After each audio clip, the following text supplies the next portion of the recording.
Il tient en réserve des ressources pour les hommes droits, pour les hommes droits, pour les hommes droits, pour les femmes droites, pour les femmes droites. Et non pas les tordus, les gens qui adaptent le péché avec les choses saintes, qui essayent d'adapter du moins, mais c'est inadaptable. Bien-aimés, c'est l'heure du choix.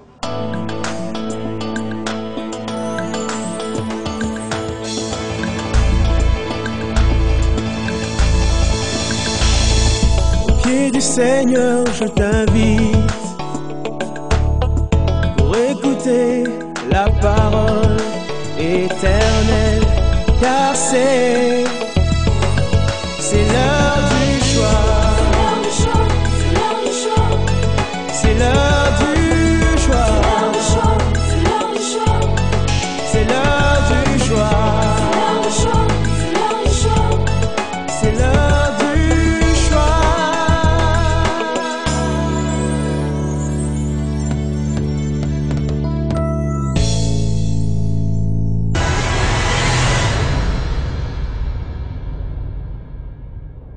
Grâce à tes yeux, Seigneur. Voilà pourquoi nous sommes là. Seigneur, parle-nous ce matin et ramène nos cœurs à toi. Attire-nous à toi. Oui, nous voulons restaurer notre amitié avec toi, Seigneur. Aide-nous. Aide-nous ce matin, Seigneur, à comprendre. À saisir ta pensée. Seigneur, parle. Ton serviteur écoute. Au nom de Jésus. Amen. Amen. Alléluia. Est-ce qu'il y a quelqu'un qui est dans la joie d'être dans la présence de Dieu ce matin? Alléluia. Gloire à Jésus. David dit, moi je suis dans la joie quand on me dit, allons à la maison de l'Éternel. Amen. Un jour dans tes parvis vaut mieux que 1000 ans ailleurs. Dimanche passé, je disais, vous ne pouvez mesurer l'influence, l'impact de votre présence dans la maison de Dieu. Bien-aimé, vous ne pouvez pas mesurer ce que le Seigneur fait pendant 1 heure dans sa présence. Il dit, mieux vaut un jour dans ta présence que 1000 ans ailleurs. Un jour peut changer toute une destinée. 1 heure peut changer tout un avenir. Alléluia. Un simple moment d'adoration avec un cœur pur, sincère. Et on touche les pans de la robe de Jésus. Ah, l'histoire change. L'histoire change. Alléluia. Que le Seigneur soit béni. Amen, amen. Salue ton frère et dis-lui bon appétit.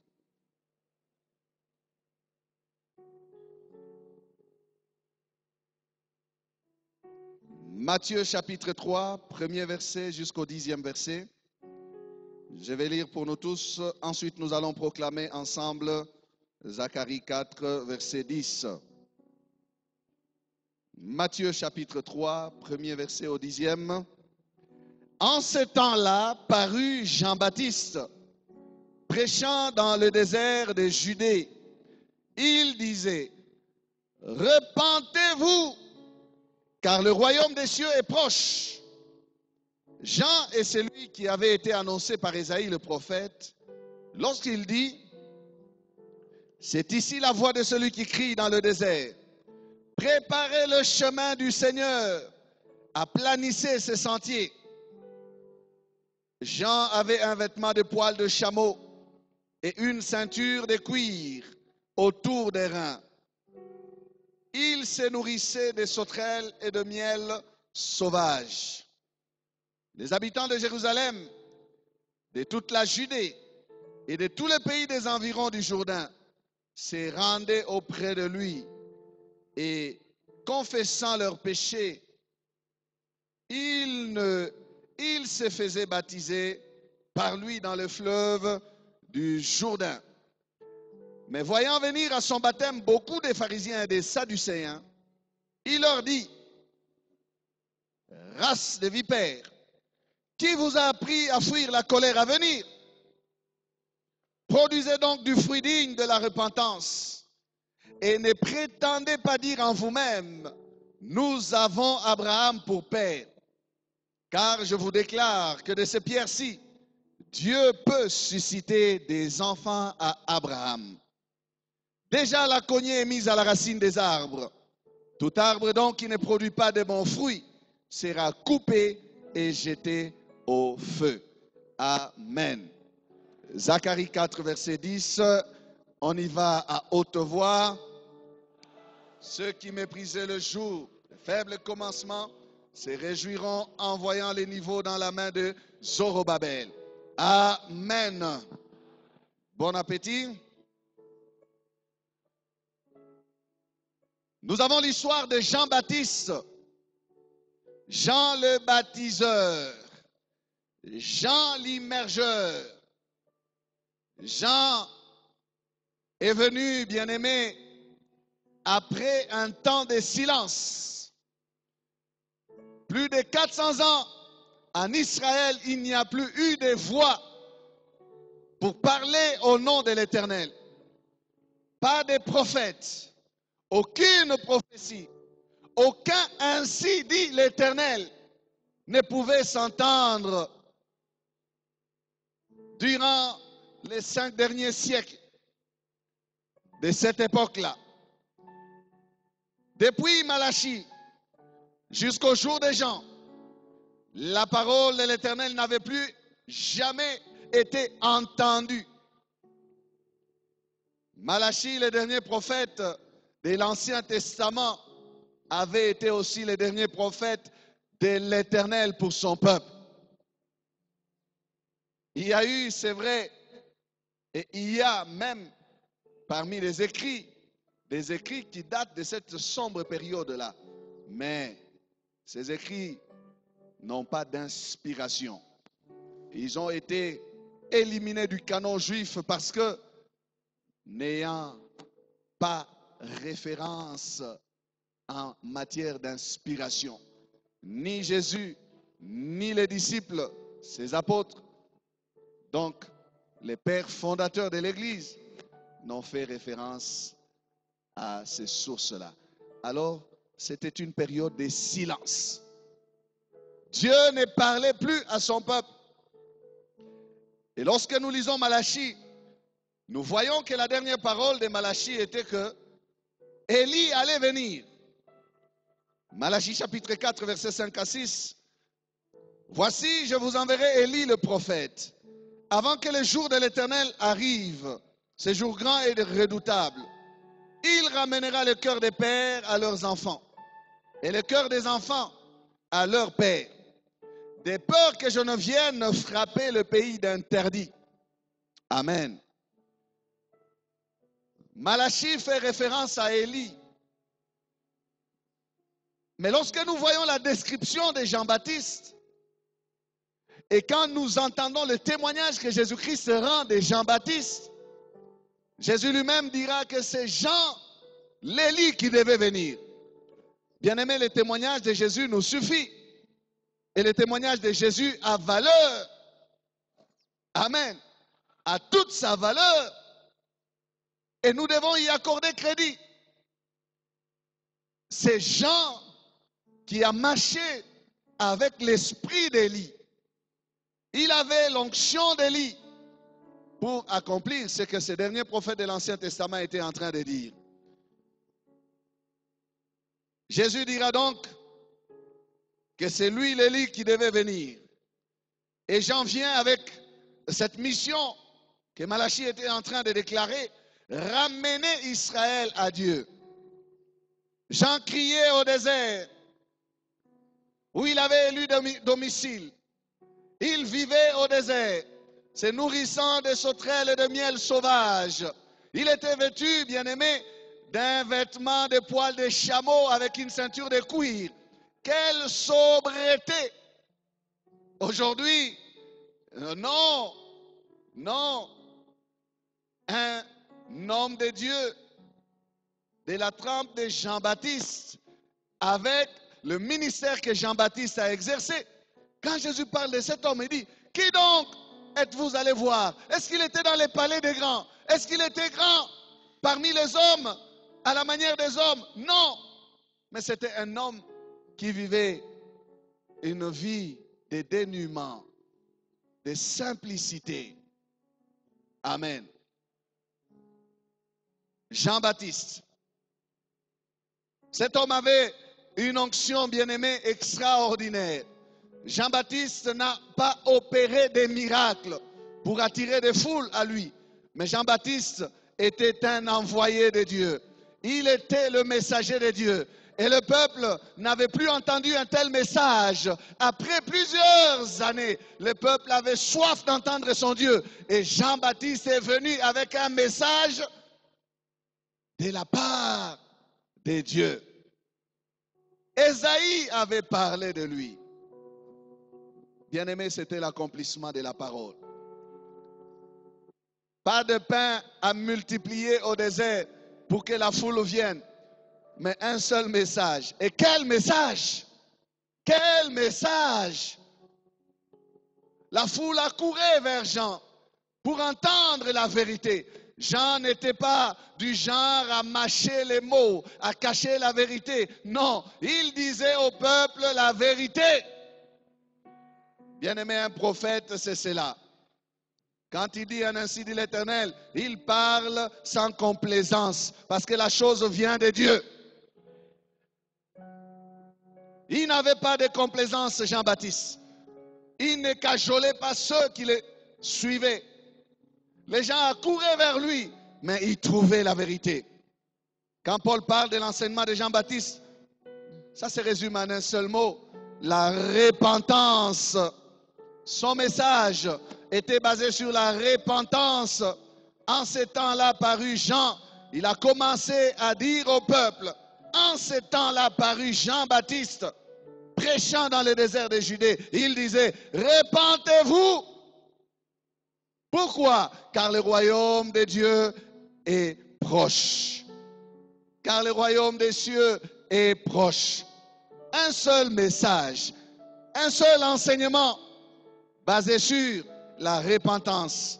Je disais que quand Paul parle de Jean, il dit, Paul parle de l'enseignement de Jean, il dit, Jean enseignait au peuple de se repentir et de croire en celui qui devait venir, c'est-à-dire Jésus. Il enseignait la repentance. Lui-même, Jean s'appelle, il dit, moi je ne suis que la voix qui crie au désert. Il parle, il cite aussi ce qu'Ésaïe avait dit. C'est la voix qui crie au désert et qui dit, préparez le chemin du Seigneur, aplanissez ses sentiers. Les collines vont être abaissées, les vallées vont être comblées. Parce qu'il vient. Et regardez l'humilité de Jean-Baptiste. Quand il parle de celui qui vient après lui, il dit, je suis venu avant lui, mais lui était avant moi. Je ne suis pas capable de nouer la courroie de ses sandales. Je ne suis pas son égal, non. Je suis son envoyé. Je suis son serviteur.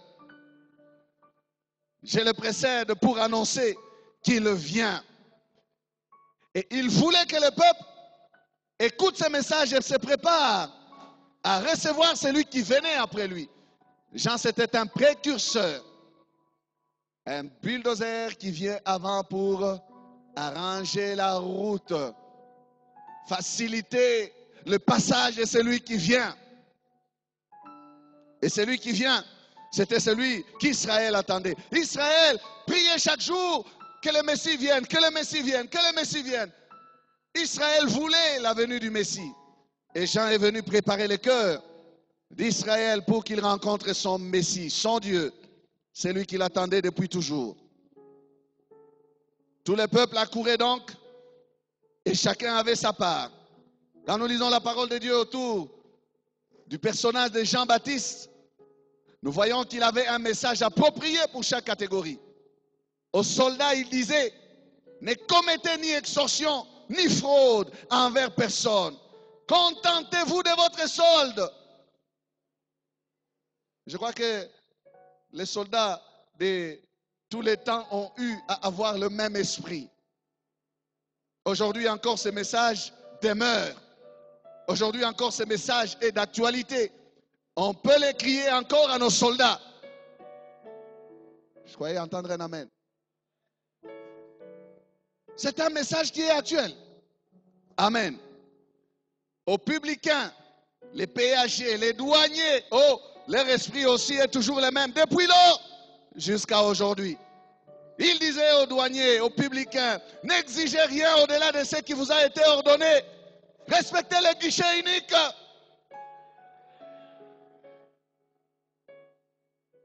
Ils ont aussi le même esprit qu'autrefois.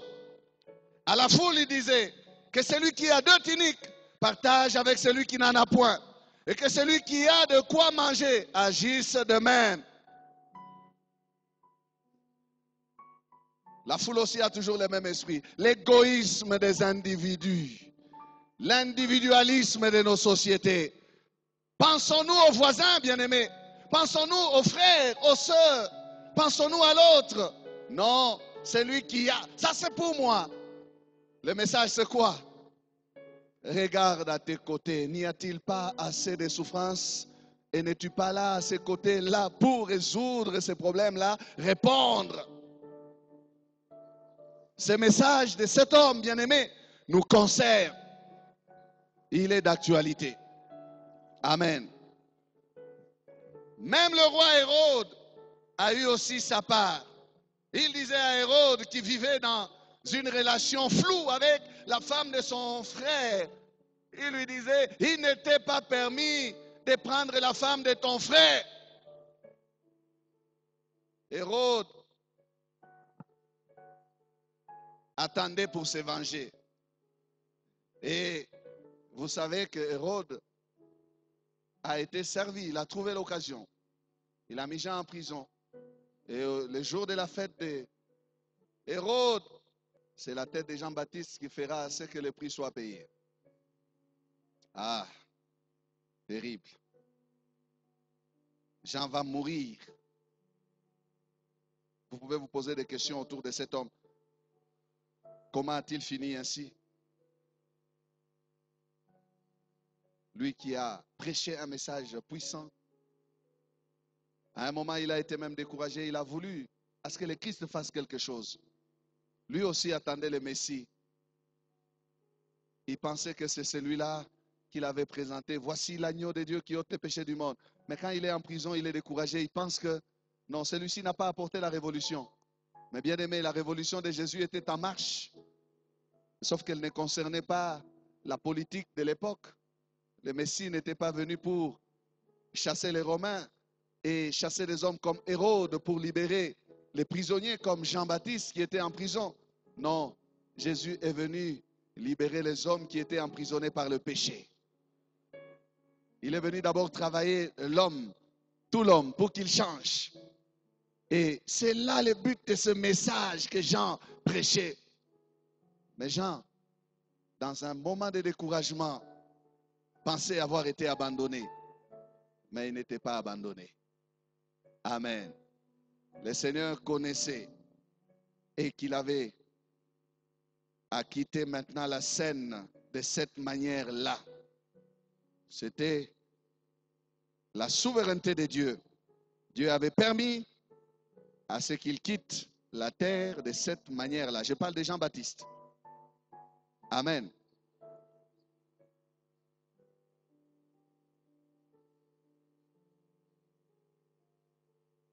J'ai laissé sciemment une catégorie de personnes. Et c'est sur cette catégorie de personnes que je vais m'arrêter. Les pharisiens et les sadducéens. Ils disaient, nous lisons cela au verset 7 à 10 de notre texte. Ils disaient aux sadducéens et aux pharisiens, mais voyant venir à son baptême beaucoup de pharisiens et de sadducéens, il leur dit, race de vipères, qui vous a appris à fuir la colère à venir? Produisez donc du fruit digne de la repentance et ne prétendez pas dire en vous-même, nous avons Abraham pour père, car je vous déclare que de ces pierres-ci, Dieu peut susciter des enfants à Abraham. Déjà la cognée est mise à la racine des arbres. Tout arbre donc qui ne produit pas de bons fruits sera coupé et jeté au feu. Amen. À cette catégorie de personnes, ou à ces deux types de personnes, les pharisiens et les sadducéens, Jean-Baptiste insiste sur la repentance. Parce que cette catégorie de personnes méprisait la repentance.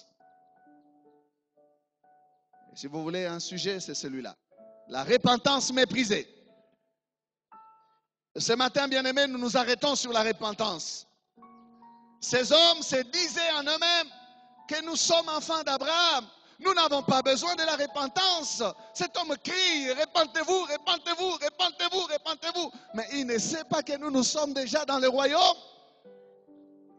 Est-ce qu'il ne sait pas que nous sommes déjà des serviteurs de Dieu? Est-ce qu'il ne sait pas que nous avons déjà des titres? Est-ce qu'il ne sait pas que nous nous appelons chrétiens? Pourquoi nous repentir encore? Jean leur disait, ne vous contentez pas de dire en vous-même. Comme pour leur dire, vous êtes en train de vous séduire. Ne vous séduisez pas vous-même. Vous avez besoin de repentance. Repentez-vous. Descendez.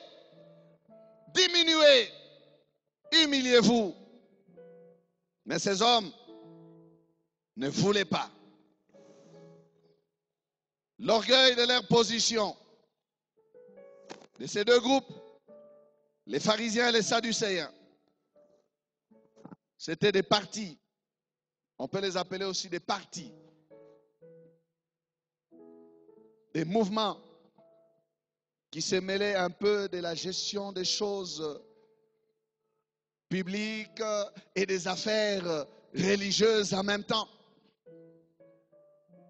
Les pharisiens, nous les connaissons.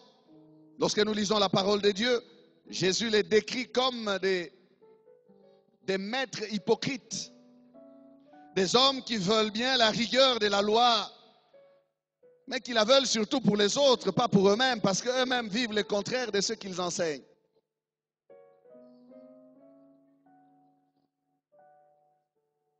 Attachés à la loi de Moïse. Ils étaient les défenseurs de la loi de Moïse. Et ils défendaient aussi Israël.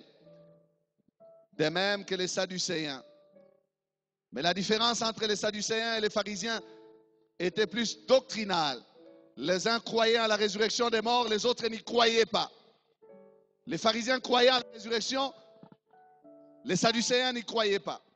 Les pharisiens croyaient aux anges et aux démons, les Sadducéens n'y croyaient pas. Les pharisiens croyaient que Dieu contrôle l'univers, mais les Sadducéens disaient que nous sommes en train de façonner notre propre histoire par notre libre arbitre. C'était deux catégories de personnes qui avaient deux enseignements différents. Ces hommes sont allés aussi voir Jean. Parce que tout le monde allait vers Jean. La foule accourait, tout le monde allait vers Jean. Eux aussi sont allés voir Jean. Ils sont allés écouter Jean. Mais ils n'ont pas fait les pas que tout le peuple faisait. Ils refusèrent d'obéir, de mettre en pratique son message. Et même, ils refusèrent de se faire baptiser par Jean. Ils ne voulurent donc pas se repentir. Jean-Baptiste les connaissait aussi et il connaissait leur caractère. Tout comme le Christ connaissait les pharisiens. Lisez ce que Jésus-Christ a parlé à propos des pharisiens, ce qu'il a dit à propos des pharisiens. Vous verrez qu'il les connaissait. Il les connaissait même trop bien. Jean les traite des races de vipères. Jésus-Christ traitera les pharisiens des fils du diable. Il leur disait, vous avez pour père le diable. Et je crois que les vipères,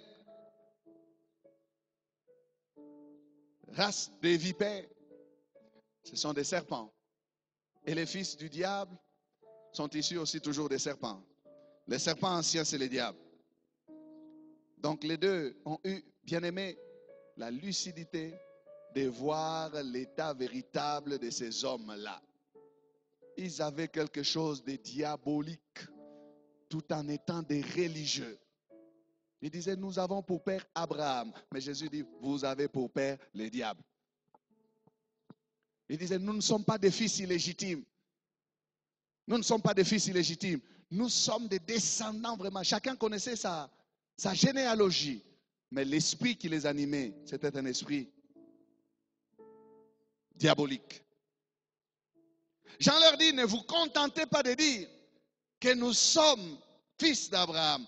Nous sommes déjà dans la matière spirituelle. Nous sommes des pharisiens et des sadducéens. Vous nous connaissez. Vous connaissez notre rigueur. Vous savez notre façon de faire les choses.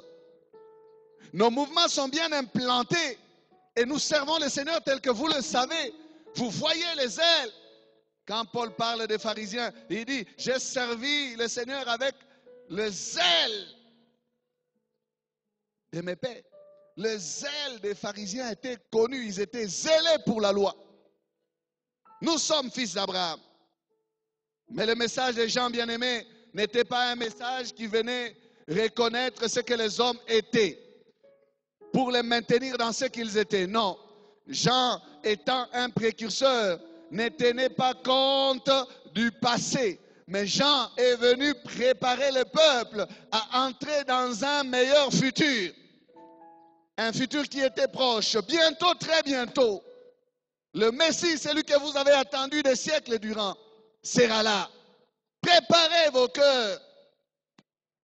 Ne vous tournez pas vers les choses du passé ou vers votre niveau spirituel. Qui que vous soyez.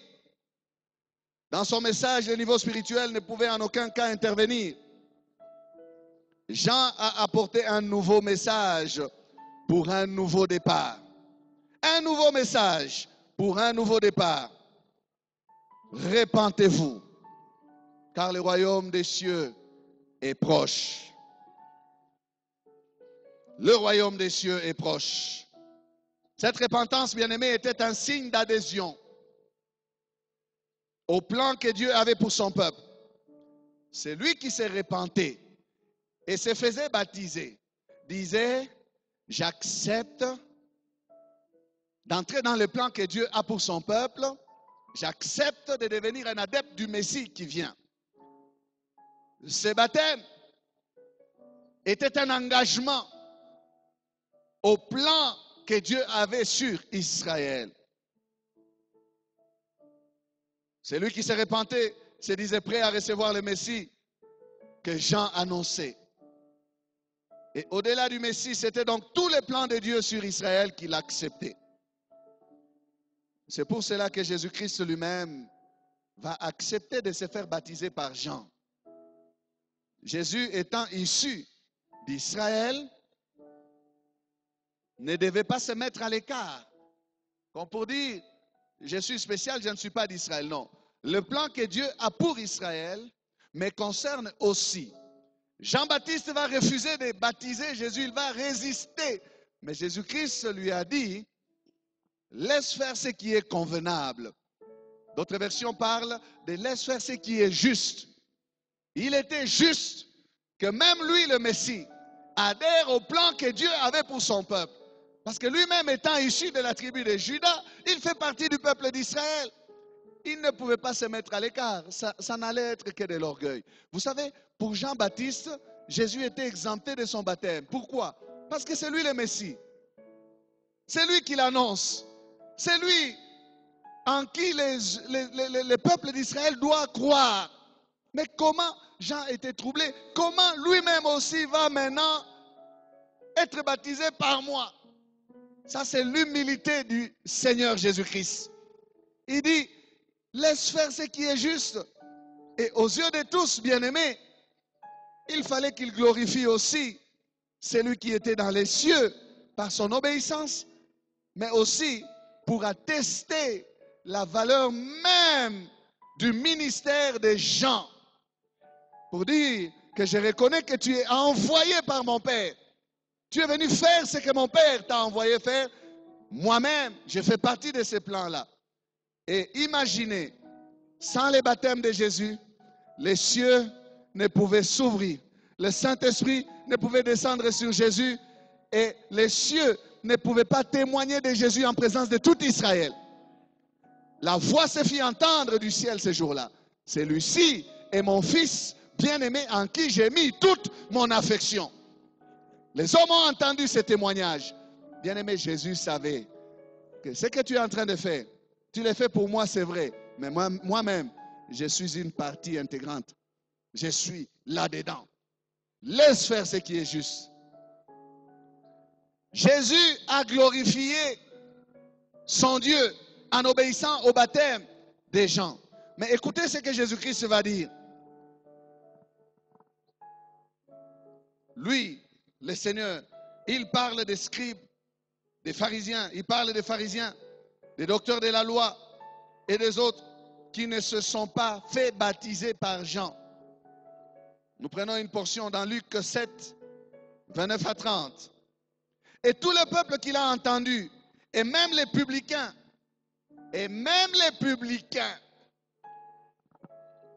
vous savez, les publicains, quand vous les comparez aux pharisiens, ils n'arrivent pas à la cheville des pharisiens. Pour les pharisiens, les publicains, c'est des gens, des riens, des pécheurs que Dieu ne peut agréer.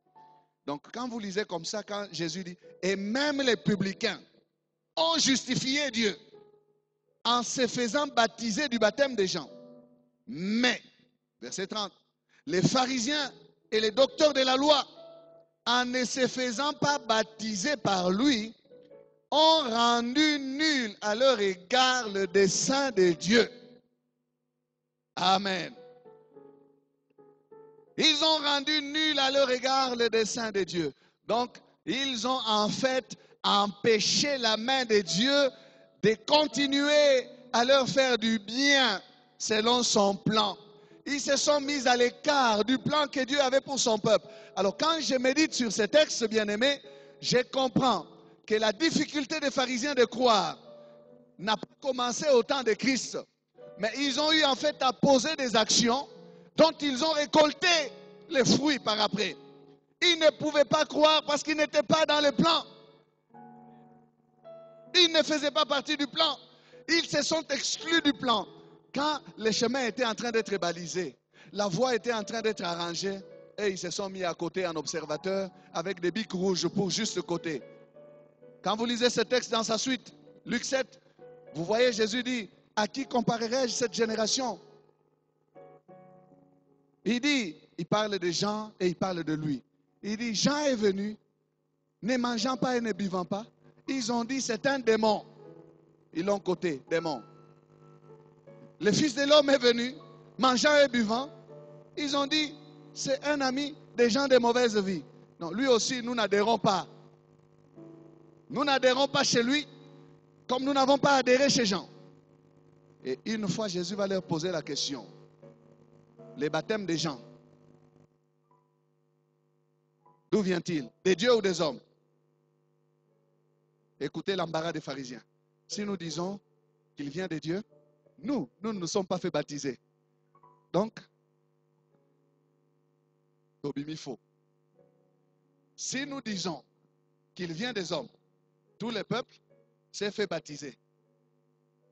Et le peuple sait que ce baptême vient de Dieu. Ils vont nous lapider. Vous comprenez? C'était de l'orgueil. Ils étaient des orgueilleux. Ni Jean, ni Jésus. Celui-ci, oh non. Celui-là, oh non. Pour eux, c'était eux, les tenants de la matière spirituelle. Eux ou personne d'autre. Ceux qui ont été baptisés par Jean ont justifié Dieu. Donc Jésus a justifié Dieu aussi.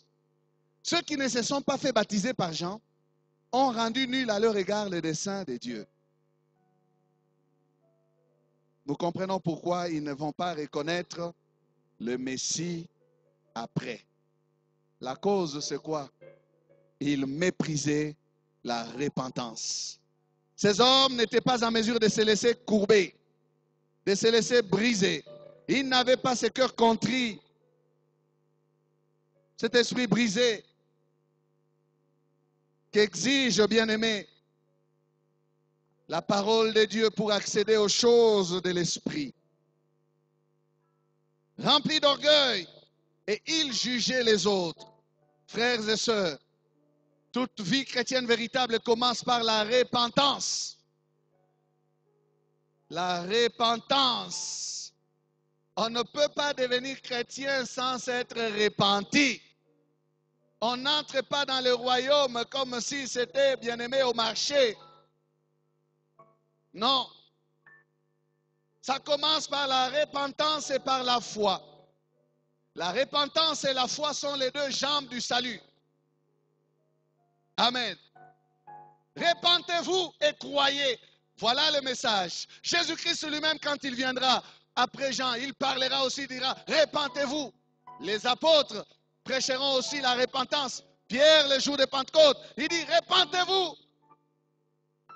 Quel est l'autre message, bien-aimé, qui peut faire entrer quelqu'un dans le royaume? L'homme qui est né dans le péché, Dieu ne peut le recevoir s'il ne règle pas d'abord la question de son péché. On ne peut pas contourner, bien-aimé, la repentance. La repentance et la foi sont les deux jambes du salut. Et on ne peut pas en amputer une et bien marcher dans le royaume. Rester unijambiste et avancer dans le royaume. Non. Constamment, nous avons besoin de la foi. Nous marchons par la foi et non par la vue. Et constamment aussi, bien-aimés, même si au départ de notre vie chrétienne, nous nous sommes repentis, mais chaque jour, nous sommes appelés, bien-aimés, à nous mettre en ordre avec le Seigneur. Parce que la route de ce monde est remplie de poussière et nous nous salissons bien souvent. Ce sont les deux jambes qui nous aident à marcher dans le royaume.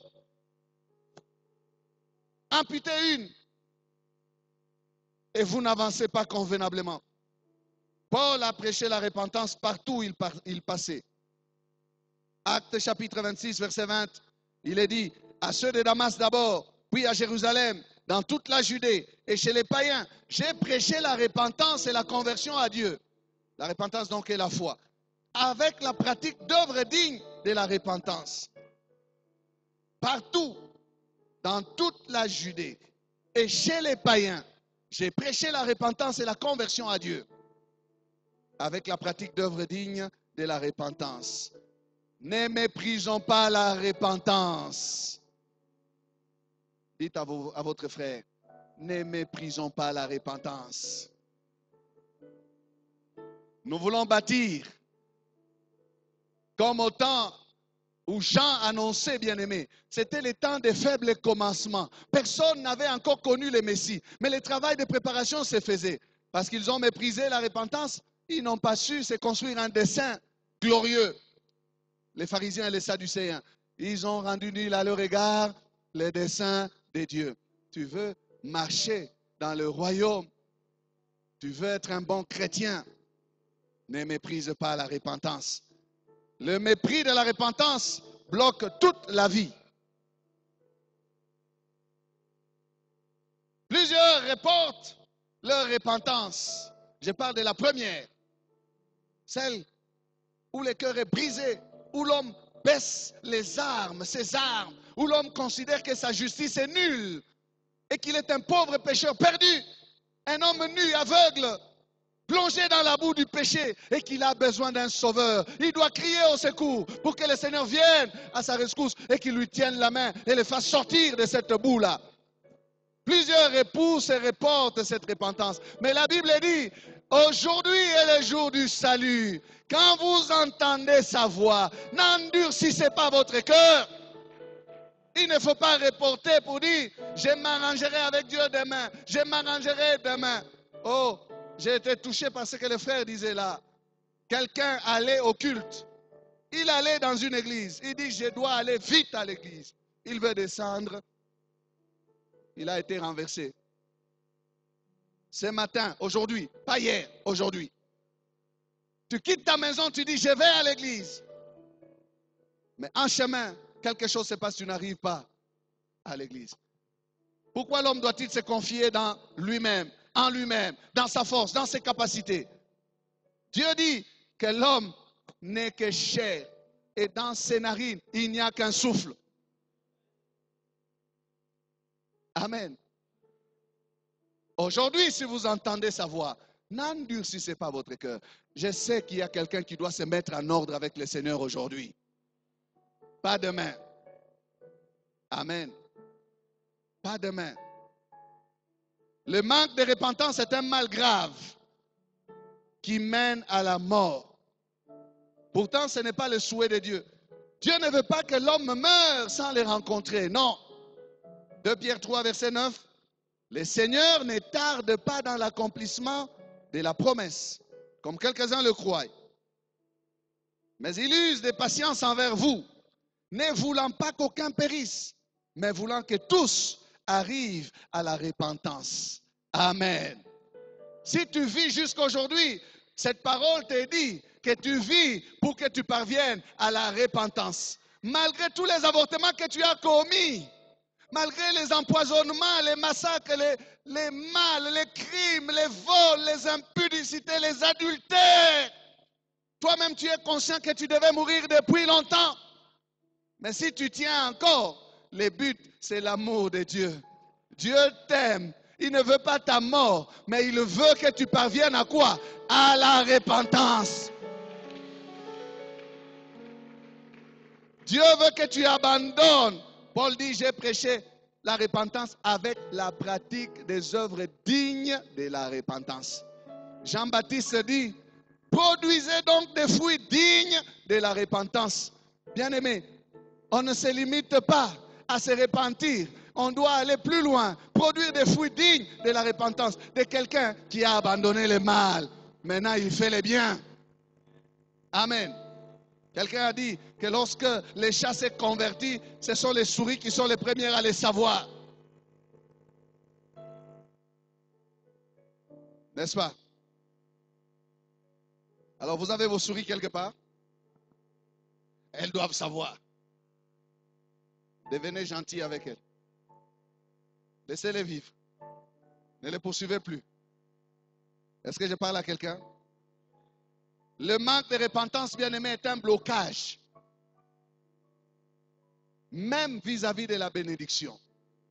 Ésaïe 59, à partir du verset 1er, vous lirez à la maison. Vous savez, non, la main de l'Éternel n'est pas courte pour toucher.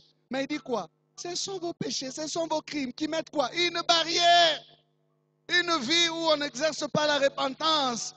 On vit dans le péché, on s'y sent bien.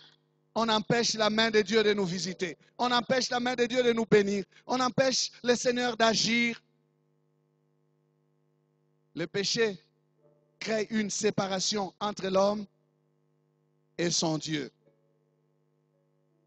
Tant qu'un homme ne se répand pas, il n'a pas la possibilité de s'approcher de Dieu. À cause de son péché, il y a une barrière. Le manque de repentance fait maigrir aussi.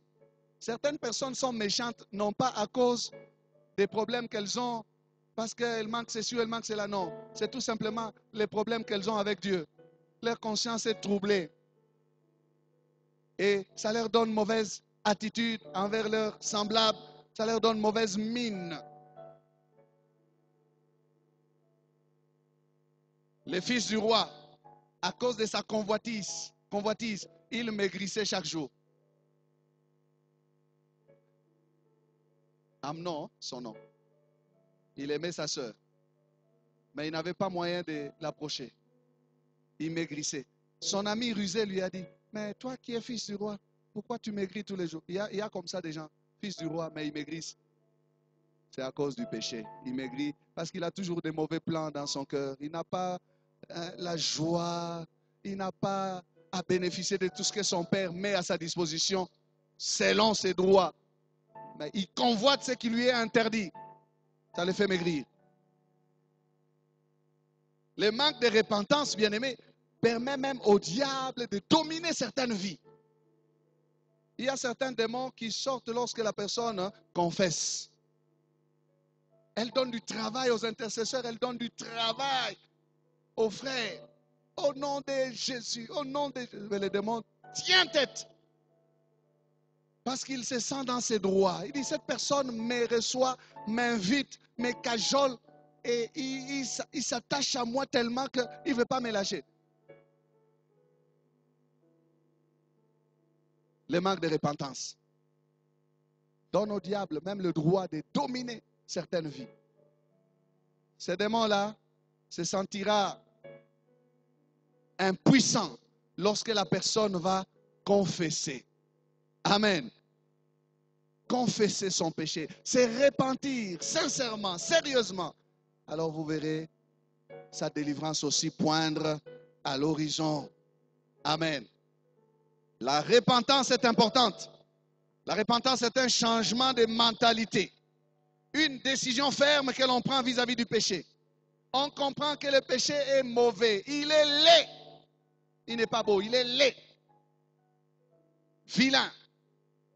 Moche. Mauvais. Et on se décide à l'abandonner et à ne plus les pratiquer. Amen. Tant que nous serons dans ce corps, nous devons faire recours, bien-aimés, et à la repentance et à la foi. Du reste, il y a une parole de la Bible, peut-être nous la lirons vers la fin, qui dit que si nous disons que nous n'avons pas de péché, nous les faisons menteurs. Amen. Nous sommes appelés en tant que chrétiens à avoir un cœur repentant. Un cœur de chair, c'est un cœur qui est éveillé lorsqu'il voit le mal. Il bouge. Il ne faut pas être cautérisé, vacciné face au mal. Vous vous dites, eh, oh, sale le roté. L'autre disait, n'a sanctifié ango. Bongo. Personne ne peut sanctifier ce qui est mal. Personne ne peut sanctifier le péché. Le péché reste péché. Amen. N'appelez pas bien le mal. Et n'appelez pas mal le bien, nous dit la Bible. Malheur à ceux qui appellent bien mal. Disait Esaïe. Malheur à ceux-là. Nous devons faire recours à la repentance et à la foi pour bien marcher dans notre salut. Le fils prodigue dit alors qu'il est rentré en lui-même, il dit, je me leverai, j'irai vers mon père, je dirai à mon père, traite-moi comme l'un de tes serviteurs. Il avait compris qu'il devait changer d'attitude, arranger avec son père et non se confier en lui-même parce que lui, il avait échoué. C'est ça, baisser les armes et dire, je reconnais, j'ai mal agi. Père, traite-moi comme l'un. Cet homme, il se sent même sans valeur à cause de sa conduite. Il est brisé. Il dit, je n'ai pas le droit d'être considéré par mon père comme un fils de sa maison. J'ai agi pire qu'un fils. Je suis un enfant de Dieu, un fils de Dieu. Je suis appelé à me conduire dans une certaine dignité. Mais lorsque je vois le mal et que je suis comme, je dois regretter. Je ne peux pas me laisser là-dedans. Amen. La repentance. Bien-aimés, nous avons besoin d'avoir un cœur repentant. Ce qui fait la différence, ou ce qui a fait la différence entre Saül et David, c'est la repentance. Tous les deux ont été visités par des prophètes. Tous les deux ont eu la révélation de leurs péchés. Mais Saül a négocié les choses. Alors que David, lorsque la révélation de son péché lui a été claire, il s'est jeté à terre, il a demandé pardon. Ça, Saül n'a pas fait. Au contraire, Saül a tenu le manteau de Samuel. Viens avec moi, honore-moi devant le peuple. Et le manteau s'est déchiré. Il veut encore des honneurs. Lui qui a mal agi en face de la parole de Dieu. Il n'a pas obéi à Dieu, mais il veut être honoré. Bien-aimé, où est l'honneur qu'un pécheur a droit encore? Dans sa conduite indigne, un pécheur peut-il réclamer encore un honneur quelconque? Non. Il ne doit que briser son cœur et dire, Seigneur, je ne suis même pas digne d'être considéré comme ton fils. Traite-moi comme un rien. Samuel, amène-moi devant ton maître, ton Dieu, là. Prie pour moi. Non, non. Viens, honore-moi devant le peuple. Devant le peuple. Devant le peuple. Ce qui a fait la différence, bien-aimés, entre le pharisien et le publicain qui étaient en prière devant Dieu, c'est la repentance. Le pharisien se présente en brandissant ses mérites. Moi, je jeûne autant de fois, je paye mes dîmes, je donne, je soutiens, je suis un bon frère. D'ailleurs, je ne pêche pas comme mon voisin là. Regardez-les comment il n'ose même pas lever la tête. C'est à cause de ses péchés. Il pleure devant Dieu. Mais de deux qui étaient là dans la présence de Dieu, la Bible dit que l'autre dont se moquaient les pharisiens, les publicains, qui n'osaient pas lever la tête, était en train de se frapper la poitrine et disait à Dieu, oh Dieu, sois apaisé envers moi. Je ne suis pas dit. Il descendit dans sa maison justifié à cause de la repentance. Ne vantez pas vos mérites. Frère, lorsqu'on vous exhorte, écoutez.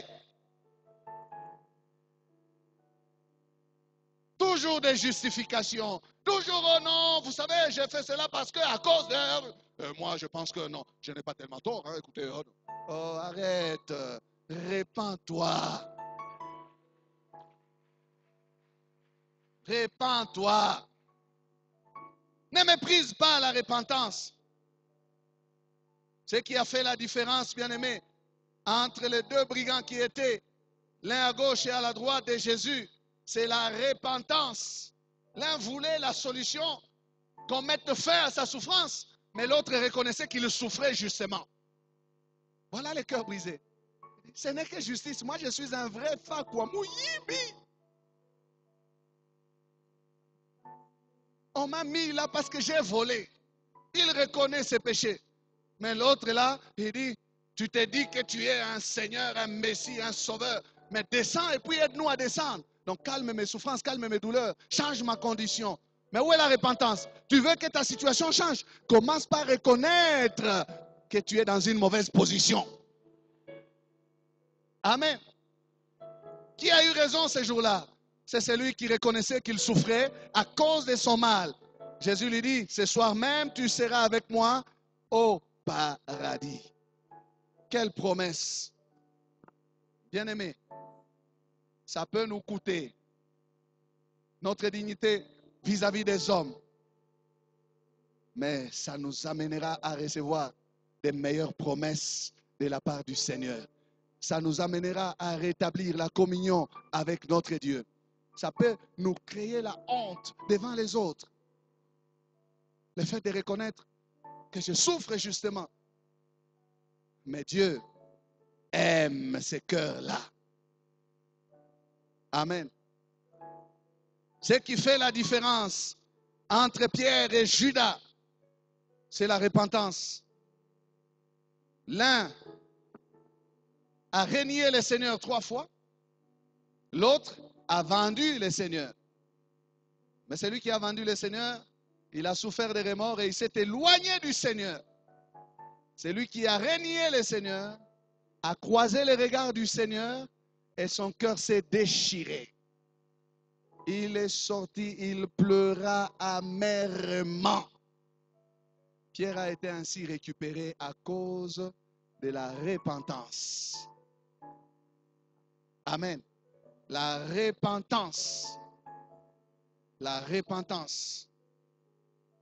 Judas est allé se pendre. Dieu ne te demande pas de fuir. Dieu ne te demande pas, il ne me demande pas de m'en aller parce que j'ai fait du mal. Non. Mais Dieu se présente là, même ce matin. Il dit, venez et plaidons. Si vos péchés sont noirs comme les cramoisis, je les rendrai blancs comme de la neige.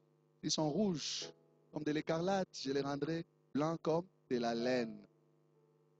Venez et plaidons. Ésaïe 1,18. Venez et plaidons. Ça, c'est l'appel que Dieu fait à son peuple. Il dit, vous êtes dans une mauvaise situation. Bien-aimés, certaines personnes tournent en rond. Rien ne marche dans leur vie parce qu'ils ont méprisé la repentance. Dieu t'appelle ce matin et dit, reviens vers moi, mon fils. Mon amour est toujours là. Mon fils a payé pour ça. Il a payé pour ça. Viens, parlons. Venez et plaidons. Amen. 1 Jean 1, 7 à 9, et nous allons terminer. Mais si nous marchons dans la lumière comme il est lui-même dans la lumière, nous sommes mutuellement en communion. Et le sang de Jésus, son Fils, nous purifie de tout péché. Si nous disons que nous n'avons pas de péché, nous nous séduisons nous-mêmes et la vérité n'est point en nous. Si nous confessons nos péchés, il est fidèle et juste pour nous les pardonner et pour nous purifier de toute iniquité. Amen. Ne méprise pas la repentance. La repentance méprisée, tu subiras des conséquences. Mais un cœur repentant, Dieu l'agrée. Celui qui cache ses transgressions ne prospère point. Mais celui qui les avoue et les délaisse obtient miséricorde. Baissons la tête, nous allons prier. Celui qui les avoue et les délaisse obtient miséricorde.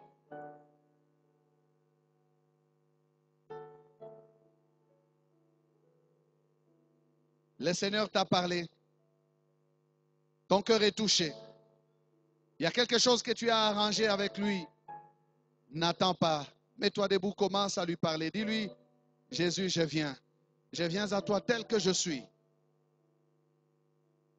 Je vais tout abandonner pour restaurer mon amitié avec toi. Prends la décision. Ce péché qui te colle à la peau, dis-le au Seigneur.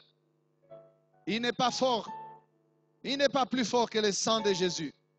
Le sang de Jésus-Christ nous purifie de tout péché. Nos prédications sont en continu sur notre site web qui est www.labornelouchi.net. Vous pouvez aussi nous écrire aux adresses électroniques suivantes: lepasteur@labornelouchi.net, guillamani@gmail.com.